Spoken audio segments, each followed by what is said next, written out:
For today's video mga kanyol, pupunta po tayo sa Purok 7 sa Bud Kalasyaw. Mga kanyol ay nandito na po tayo sa Coca-Cola. At nakalipas ng ilang minuto mga kanyol, nandito na po tayo. Dito matatagpuan ang pinakamasarap na pizza sa Bud Kalasyaw, Pangasinan.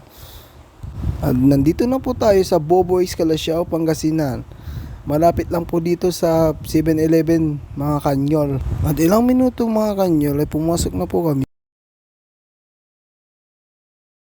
At pagpasok ko po ay nandito na po si Love. Excited kasi na matikman po yung pinakamasarap na pizza.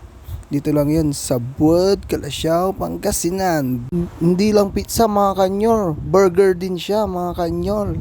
Tara na mga kanyol at pumunta na tayo dito. Ito po yung mga menu nila mga kanyol. Pizza na nga, burger pa. Hindi lang yan mga kanyol. May drinks pa at may milk tea. So ayun si ma'am, pinakaway po natin siya. Shout out po pala kay ma'am. At ilang minuto mga kanyol, ito na po yung pizza na with cheese at burger pa. At ilang minuto, dumating na po yung order po namin na cookies and cream and dark choco. Ilang minuto mga kanyol, nag-uumpisa na po kami kumain. Pinagmasdan ko si Love, sarap na sarap. Pizza na nga, burger pa. At ako naman ay sarap na sarap sa pizza na may burger pa.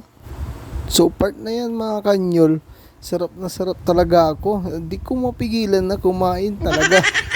So mga kanyol, dito na lang po yung vlog ko. Salamat sa panonood mga kanyol. Like and share mga kanyol. Right.